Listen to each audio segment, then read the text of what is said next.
지금 대통령 지지율이 최저치입니다. 아하. 예. 아니 여러분 정말 심각한 문제입니다. 제가 뭐 오늘도 아까 브리핑 시간에 언급을 했지만 여러모로 정황이 안 좋아요. 최악의 상황을 전 항상 가정하고 있는데, 그러니까 이제 대통령 지지율이 빠지는 걸로 끝나는 게 아니에요. 이제 곳곳에서 숨어있던 맞아요. 이 침잠에 있던 자들이 들고 일어나서 이제 이재명 대통령을 흔들 거란 말이죠. 이런 상황이 오게 되면은 이 정권의 위기가 닥치게 되는 거고, 그러면 내란 세력들이 또 부활하게 되는 거고, 아하. 시대는 역행할 수 있다는 점, 이 점이 염려가 되는 거예요. 여러분 이 염려 안 해보셨습니까?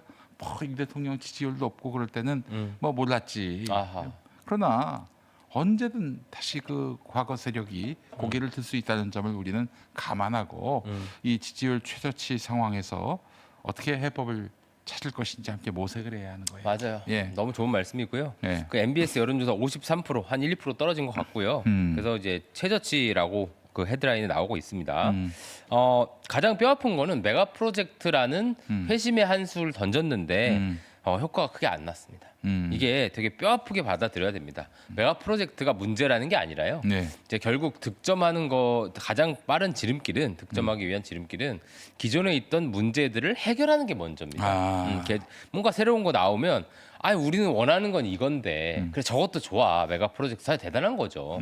역점을 두고 하실 건데 그 외에 지금까지 그 노정돼 있던 문제들을 해소해 나가야 되는데 조금 이제 거기에 대해서 뭐 회피하는 것도 있고 직면하는데 좀 어려운 것도 있고 뭐 그런 것 같아요. 근데 몇 가지 뭐 제가 이제 예시로 현안으로 말씀을 드려보면 일단 부동산 문제 뭐 가장 결정탑니다 지금. 네. 이거를 회피할 수 없을 거고 그다음에 레버리지 ETF 주식 시장 문제 있을 거고요. 보안 사건 그다음에 청년 표심 이렇게 나오는데.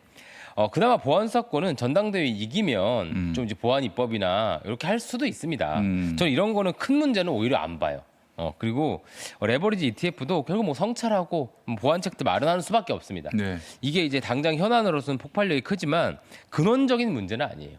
그렇다면 이제 부동산과 청년 표심 정도 남는 겁니다. 근데 부동산 같은 경우는 이게 제일 어려운 문제인데 김민석 후보나 송영길 후보도 최근에 그 TV 토론회에서 집중적 국민 공론화 필요하다. 대출 규제 묶는 식으로만 하면 안 된다.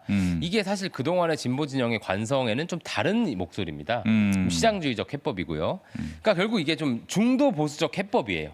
이재명 정부가 그동안 추구했던 중도 실용, 중도 보수적 해법인데 대통령께서 이 해법에 대해서 같이 수기를 하실 때가 된 것 같습니다.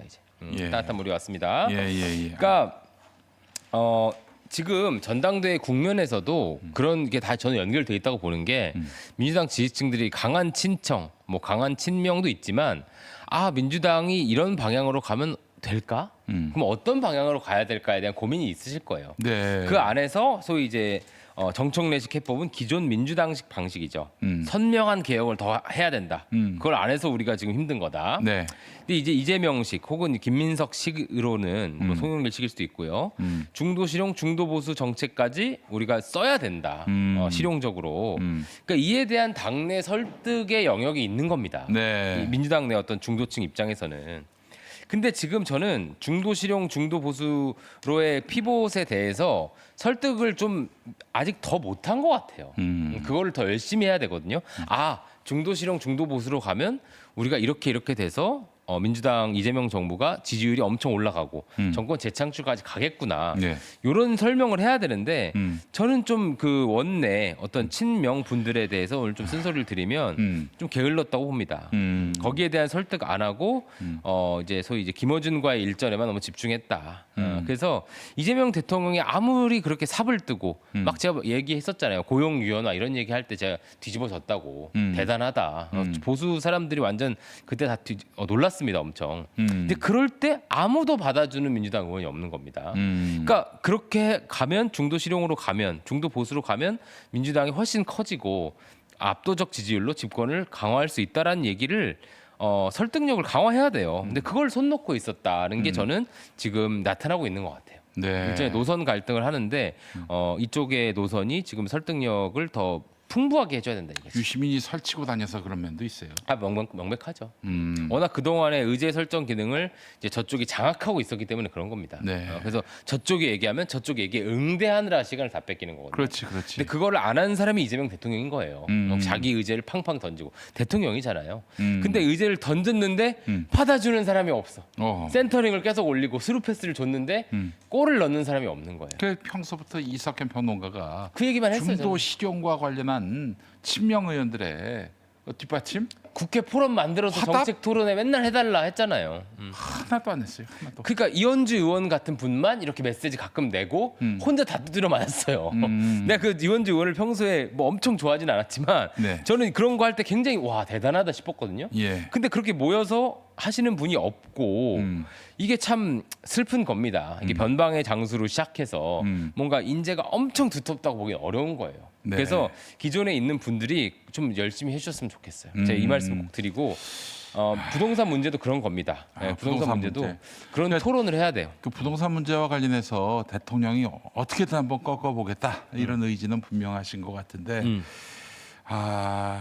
이 얘기도 할까요? 시장은 녹록치 않아요. 그럼요. 네. 지금 이광수 선생님으로 대표되는 진보적 해법과 거리 두셔야 됩니다. 이 얘기하면 저도 욕 먹을 수 있는데요. 이광수가 어떤 해법입니까? 그러니까 규제나 그러니까 부동산 이제 하락론자잖아요. 예. 8년 동안 이제 기사도 많이 나잖아요, 요즘. 하락한 적이 적을 없습니다. 펼쳤다가 2012년부터 선대위 소장이 굉장히 얘기 할 많이 줄 먹었어요. 예. 저희 아버지도 선대인 그 소장님 영상을 많이 봤다가 이제 후회하고 계십니다. 아니 근데 우리가 좀 잘 정리해야 될 부분은 뭐냐면은 선대위는 집 사지 말라고 한 게 아니라 네 현금 여력이 있으신 분들은 그렇죠, 상관이 없고 빚을 무리하게 내서 이렇게 집을 사지 말라 이런 얘기였어요. 뭐 그게 잘못된 얘기는 아니잖아요. 그렇죠. 뭐 그럼 당연한 근데 뭐 그냥 얘기죠. 다 앞뒤 다 자르고 집 사지 말라 이렇게 원흉으로 되셔가지고. 근데 글쎄 그분 말이야. 또 요즘 부자가 됐다는 소리 많습니다.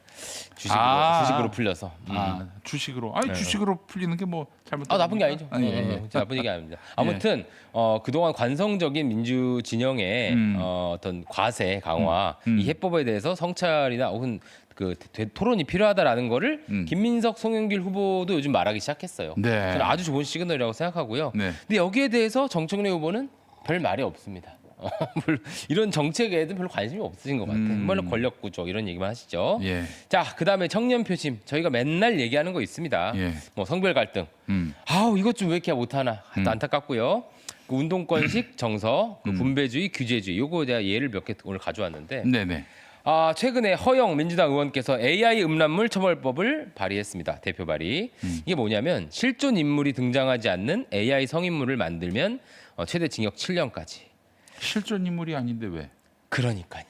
이게 규제주의적 난 방식입니다. 이거 보니까 옛날 저게 생각이 나네.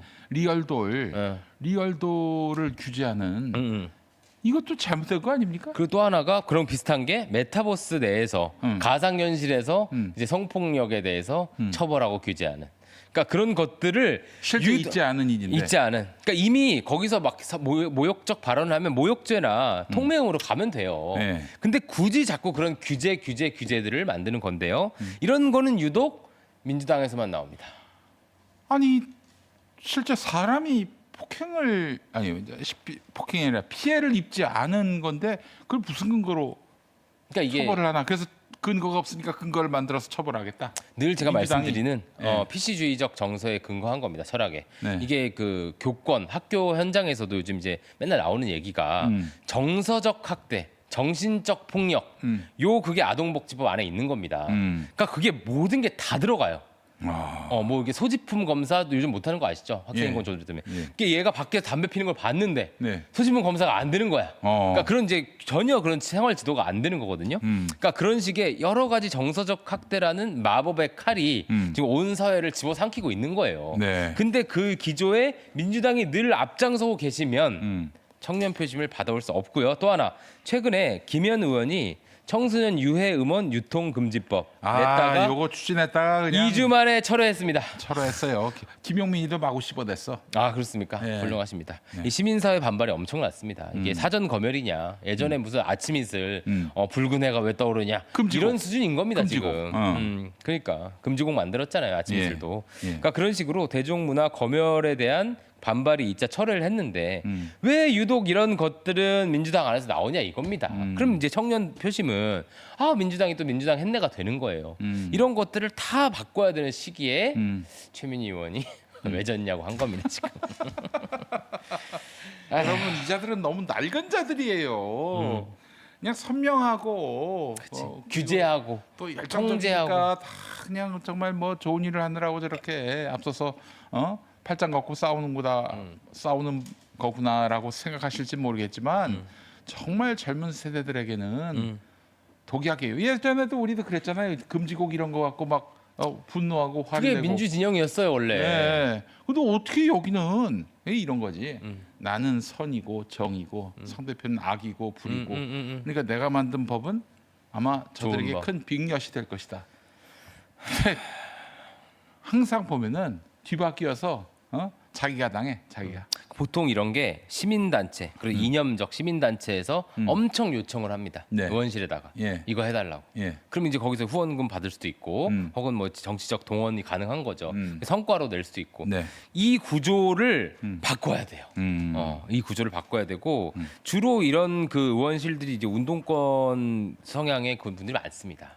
그래서 이런 구조를 바꿔야 되는 것도 민주당의 과제인데 여기서 최민희 의원님은 김진규 코치를 드자비나 하고 있었다. 이런 얘기 드리고 마지막 하나만 더 붙이겠습니다. 네. 제가 오늘 뭐 거의 뭐 미드 풀고 얘기합니다. 네. 청와대가 이번에 청년 미래 비서관을 그 선임을 했습니다. 사실 이 뒤에서 여기에 대해서 아쉬워하는 얘기가 많은데 방송에서 얘기하는 건 저밖에 없습니다. 구글 출신 청년 비서관을 영입했어요. 뭐 그래도 저 스펙이 있어 보이네. 그렇죠. 예. 그분이 나쁜 분이겠습니까? 제가 뭐 그분을 욕할 이유 하나도 없습니다. 그런데 지금 청년 표심을 잡는다면서 네. 그분의 구글 출신 청년 비서관 임명으로 도대체 뭘 얻습니까? 뭘 목적으로 한 인사였는지 모르겠어요. 지금 청년 표심 제가 아까 얘기한 여러 가지 이슈가 있잖아요. 네. 지금 저렇게 뿌띠한 분이 와서 청년 표심을 얻을 수 없습니다. 뿌띠. 지금은 제가 유시민 작가님 말대로 어물절의 비린내를 아는 분이 가서 거칠게 해야 돼요. 내가 청년 표심을 이런 것까지 이해한다. 그렇기 때문에 이렇게 하려면 여기까지 우리가 나아가야 된다. 그러니까 이런 얘기를 지금 이제 저 같은 용역 못하는 이유가 지도 인사 대상이 될까 못할 수도 있어요. 네. 근데 저는 이제 안 하니까 정치 안 할 생각이니까 얘기를 드리는 거예요. 네. 이거 너무 동떨어져요. 지금 청년 민심과 너무 동떨어지는 인사입니다. 네. 그러니까 그냥 한 자리 채우는 걸 수 있죠. 근데 그거 하나를 보고 청와대나 어떤 지금 여권, 민주당 전체의 정부 여당의 청년 표심에 대한 인식을 가늠할 수 있는 겁니다. 이렇게 공을 이쁘게 차서는 골을 못 넣는다. 이 얘기를 꼭 드리고 싶었어요. 오늘 나 욕먹겠네. 이분이 뭐 하는 분인지 그것도 나쁜 분 46살. 아닐 거예요. 훌륭한 분일 거예요. 46살인데 청년 미래 비서관. 이 누가 이런 일을 인사를 추천하는지 모르겠습니다. 좀 제발 뭐 다 이해합니다. 뭐 민주당 정권이 패미들하고 뭐 선거 엄청 기대하지도 않습니다. 저는. 쉽지 않다는 거는 이해를 해요. 예. 그렇다면은 청와대 비서관 중에 한 명 정도, 한 명 정도는 좀 이와는 거리가 있는 그러면서 좀 2대남, 3대남들의 페미에 대한 반감 이런 것들이 극에 달한 상태라고 봐야 되거든요. 그러니까 반패미 인사를 기원하는 게 절대 아닙니다. 그러나 지금 청년 정서를 이해하는 것으로 우리가 능히 짐작할 수 있는 그런 분이라도 된다 이겁니다. 네. 그러니까 그런 식의 좀 이제 아주 비상한 해법이 필요한 시기에 네. 조금 그 편한 손쉬운 인사를 한 거라는 제가 뭐 1급 비서관 한 명 가지고 저희가 뭐 그렇게 얘기할 건 아닌데 하나를 보고 저희가 지금 이렇게 급박한데 아쉬움이 생겨서 드리는 말씀인 겁니다. 네, 네, 알겠습니다. 청년 미래 비서관. 이분이 얼마만큼 우리 사회 특히 2030, 40까지 되는 이 남성들의 분노를 제대로 수렴할 수 있을지 이해하고 있을지 좀 관심이고요. 그러니까 제가 왜 이런 말씀까지 드리냐면 정말 걱정돼서 그래요. 지금 정말 우리 그 PD님 저 사석에서 걱정 많이 하잖아요. 그럼. 전당대회 걱정이 아니에요. 이재명 정부 걱정이고 이재명 정부 걱정 나라 걱정인 건데 조금 더 이제 비상하게 위기감을 가져야 될 때라고 저는 생각합니다. 그래서 드리는 알겠습니다. 말씀이에요. 예, 예.